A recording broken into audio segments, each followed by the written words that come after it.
Big bang മീഡിയയുടെ പുതിയൊരു വീഡിയോയിലേക്ക് ഏവർക്കും സ്വാഗതം. സെപ്റ്റംബർ മാസം അവസാനിക്കുവാൻ ഇനി ഏതാനും ദിവസങ്ങൾ മാത്രമേയുള്ളൂ. 30-നുള്ളിൽ നിങ്ങൾ ചില കാര്യങ്ങൾ ചെയ്തില്ലെങ്കിൽ കേന്ദ്ര സംസ്ഥാന സർക്കാരുകളുടെയും ധനകാര്യ സ്ഥാപനങ്ങളുടെയും ചില ആനുകൂല്യങ്ങൾ നിങ്ങൾക്ക് ലഭിക്കുകയില്ല. ഇവയെക്കുറിച്ചുള്ള ഒരു ഓർമ്മപ്പെടുത്തലാണ് ഇന്നത്തെ വീഡിയോയിലൂടെ ഷെയർ ചെയ്യുന്നത്. ചാനൽ ആദ്യമായി കാണുന്നവർ സബ്സ്ക്രൈബ് ചെയ്യുക, വീഡിയോ ലൈക്ക് ചെയ്ത് സപ്പോർട്ട് കൂടി തരിക. ആദ്യത്തെ അറിയിപ്പ് ആയുഷ്മാൻ ഭാരത് ഇൻഷുറൻസ് പദ്ധതിയുമായി ബന്ധപ്പെട്ടതാണ്. 70 വയസ്സും അതിൽ കൂടുതലും പ്രായമുള്ള എല്ലാ പൗരന്മാർക്കും 5 ലക്ഷം രൂപയുടെ ആരോഗ്യ ഇൻഷുറൻസ് ഉറപ്പാക്കുന്ന പദ്ധതിയാണ് കേന്ദ്ര സർക്കാരിന്റെ ആയുഷ്മാൻ ഭാരത് പ്രധാനമന്ത്രി ജൻ ആരോഗ്യ യോജന.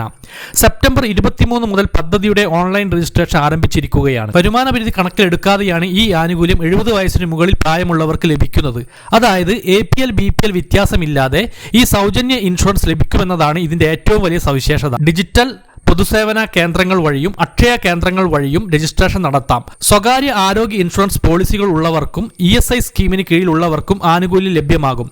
കേരളത്തിൽ സംസ്ഥാന സർക്കാരിന്റെ കാരുണ്യ ആരോഗ്യ ഇൻഷുറൻസ് പദ്ധതിയിൽ ലയിപ്പിച്ചായിരിക്കും ആയുഷ്മാൻ പദ്ധതി നടപ്പിലാക്കുക. 45 ദശലക്ഷം കുടുംബങ്ങളിൽ നിന്ന് ഏകദേശം 60 ദശലക്ഷം മുതിർന്ന പൗരന്മാർക്കാണ് പദ്ധതി ഉപകാരപ്പെടുക. അടുത്ത അറിയിപ്പ് ക്ഷേമ പെൻഷൻ വാങ്ങുന്നവരെല്ലാം അറിഞ്ഞിരിക്കേണ്ടതാണ്. നമ്മുടെ സംസ്ഥാനത്ത് ഇപ്പോൾ ക്ഷേമ പെൻഷൻ മസ്റ്ററിംഗ് നടന്നുകൊണ്ടിരിക്കുകയാണ്. 2023 ഡിസംബർ 30 മുൻപ് ക്ഷേമ പെൻഷൻ അനുവദിച്ചു കിട്ടിയിട്ടുള്ള എല്ലാ പെൻഷൻ ഗുണഭോക്താക്കളും സെപ്റ്റംബർ 30 മുൻപായി മസ്റ്ററിംഗ് പൂർത്തീകരിക്കേണ്ടതാണ്. അല്ലെങ്കിൽ ഒക്ടോബർ മാസം മുതലുള്ള പെൻഷൻ തുക നിങ്ങൾക്ക് മുടങ്ങുന്നതായിരിക്കും. കേവലം 6 ദിവസങ്ങൾ മാത്രമാണ് സംസ്ഥാനത്തെ ക്ഷേമ പെൻഷൻ മസ്റ്ററിംഗ് അവസാനിക്കുവാനുള്ളത്. അതിനാൽ സെപ്റ്റംബർ 30 മുൻപായി തന്നെ എല്ലാവരും പെൻഷൻ മസ്റ്ററിംഗ് പൂർത്തീകരിക്കുവാൻ ശ്രദ്ധിക്കുക. ഇല്ലെങ്കിൽ നിങ്ങളുടെ ആനുകൂല്യങ്ങൾ മുടങ്ങുന്നതായിരിക്കും. അടുത്ത അറിയിപ്പ് ഇപ്പോൾ റേഷൻ മസ്റ്ററിംഗ് സംസ്ഥാനത്ത് നടക്കുകയാണ്. 3 ഘട്ടങ്ങളിലായി ജില്ലകൾ വേർതിരിച്ചാണ് മസ്റ്ററിംഗ് നടത്തുന്നത്. മുൻഗണനാ വിഭാഗ റേഷൻ കാർഡുകൾ അനർഹരും മരണപ്പെട്ടവരും ഉൾപ്പെടുന്നുണ്ടെന്ന് കണ്ടെത്തിയതിനെ തുടർന്നാണ് രാജ്യത്ത് റേഷൻ മസ്റ്ററിംഗ് നടപ്പാക്കുവാൻ കേന്ദ്രം തീരുമാനിച്ചത്. ഒക്ടോബർ 31 ഈ റേഷൻ മസ്റ്ററിംഗ് പൂർത്തിയാക്കിയില്ലെങ്കിൽ കർശന നടപടികളിലേക്ക് കേന്ദ്രം കടക്കുമെന്ന് കത്ത് നൽകിയതോടെയാണ് വീണ്ടും സംസ്ഥാനത്ത് റേഷൻ മസ്റ്ററിംഗ് ആരംഭിച്ചത്. മുൻഗണനാ വിഭാഗക്കാരായ മഞ്ഞ പിങ്ക് റേഷൻ കാർഡുകാരാണ് മസ്റ്ററിംഗ് നിർബന്ധമായും ചെയ്യേണ്ടത്. സെപ്റ്റംബർ 18 മുതൽ 24 തീയതി വരെ തിരുവനന്തപുരം ജില്ലയിലാണ് മസ്റ്ററിംഗ് നടന്നുവരുന്നത്. കൊല്ലം, പത്തനംതിട്ട, ഇടുക്കി, ആലപ്പുഴ, കോട്ടയം, എറണാകുളം, തൃശൂർ എന്നീ ജില്ലകളിൽ ഈ മാസം 25 മുതൽ ഒക്ടോബർ 1 വരെ നടക്കും. പാലക്കാട്, മലപ്പുറം, കോഴിക്കോട്, വയനാട്, കണ്ണൂർ, കാസർഗോഡ് ജില്ലകളിൽ ഒക്ടോബർ 3 തീയതി മുതൽ 8 തീയതി വരെയുമാണ് മസ്റ്ററിംഗിനായി സമയം അനുവദിച്ചിരിക്കുന്നത്. അതിനാൽ മഞ്ഞ പിങ്ക് റേഷൻ കാർഡ് ഉള്ളവർ ജില്ലകളുടെ അടിസ്ഥാനത്തിൽ മസ്റ്ററിംഗ് ചെയ്യുവാൻ ശ്രമിക്കുക.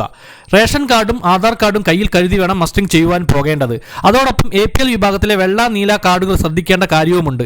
നീല, വെള്ള റേഷൻ കാർഡ് ഉടമകൾക്ക് 10 കിലോ സ്പെഷ്യൽ അരിയുടെ വിതരണം ഇപ്പോൾ റേഷൻ കടകളിലൂടെ നടന്നുകൊണ്ടിരിക്കുകയാണ്. ഓണത്തോടനുബന്ധിച്ച് APL വിഭാഗത്തിലെ നീല, വെള്ള റേഷൻ കാർഡുകൾക്ക് അനുവദിച്ച പ്രത്യേകമായ വിഹിതമാണ് 10 കിലോഗ്രാം അരി 10 രൂപ 90 പൈസ നിരക്കിൽ വിതരണം ചെയ്യുന്നത്. ഇത് ഇപ്പോൾ വിതരണം നടന്നുകൊണ്ടിരിക്കുകയാണ്. സെപ്റ്റംബർ 30 തീയതി വരെയാണ് ഈ സ്പെഷ്യൽ അരിയുടെ വിതരണം റേഷൻ കടകളിൽ നടക്കുക. അതിനാൽ APL വിഭാഗത്തിലെ നീല, വെള്ള റേഷൻ കാർഡുകാർ ഇനിയും ഈ അധിക വിഹിതം വാങ്ങുവാനുണ്ടെങ്കിൽ സെപ്റ്റംബർ 30 മുൻപായി തന്നെ വാങ്ങുക. ഇല്ലെങ്കിൽ വിഹിതം നിങ്ങൾക്ക് നഷ്ടമാകുന്നതായിരിക്കും. മറ്റൊരു അറിയിപ്പ് 400 ദിവസത്തെ കാലാവധിയുള്ള സ്റ്റേറ്റ് ബാങ്ക് ഓഫ് ഇന്ത്യയുടെ സ്പെഷ്യൽ സ്ഥിര നിക്ഷേപ പദ്ധതിയിൽ ചേരുവാനുള്ള സമയപരിധി സെപ്റ്റംബർ 30 അവസാനിക്കുകയാണ്. നിരവധി തവണയാണ് ഇതിന്റെ കാലാവധി നീട്ടിയത്. 2023 ഏപ്രിലാണ് അമൃത് കലാഷ് FD പ്ലാൻ ആരംഭിച്ചത്. 1 മുതൽ 2 വർഷം വരെ കാലാവധിയുള്ള സാധാരണ FD സ്കീമുകളെ അപേക്ഷിച്ച് സാധാരണ ഉപഭോക്താക്കൾക്കും മുതിർന്ന പൗരന്മാർക്കും അമൃത് കലാഷ് FD പ്ലാനിൽ 30 ബേസിക് പോയിന്റ് അധികം പലിശ വാഗ്ദാനം ചെയ്യുന്നുണ്ട്. സാധാരണ ഉപഭോക്താക്കൾക്ക് 7.10% മുതിർന്ന പൗരന്മാർക്ക് 7.60% പലിശ നിരക്ക്. ഏതെങ്കിലും SBI ശാഖ സന്ദർശിച്ചോ ഇന്റർനെറ്റ് ബാങ്കിംഗ് വഴിയോ SBI യോനോ ആപ്പ് വഴിയോ ഈ സ്കീമിൽ നിക്ഷേപിക്കാവുന്നതാണ്. സെപ്റ്റംബർ 30 തന്നെ നിങ്ങൾ ഈ കാര്യങ്ങളെല്ലാം ചെയ്തു തീർക്കുവാനും ആനുകൂല്യങ്ങൾ കൈപ്പറ്റുവാനും പ്രത്യേകം ശ്രദ്ധിക്കുക. വളരെ പ്രധാനപ്പെട്ട ഈ ഇൻഫർമേഷൻ നിങ്ങൾ മറ്റുള്ളവർക്ക് കൂടി ഷെയർ ചെയ്യുക. പുതിയൊരു ഇൻഫർമേറ്റീവായി വരുന്നതുവരെ ഗുഡ് ബൈ.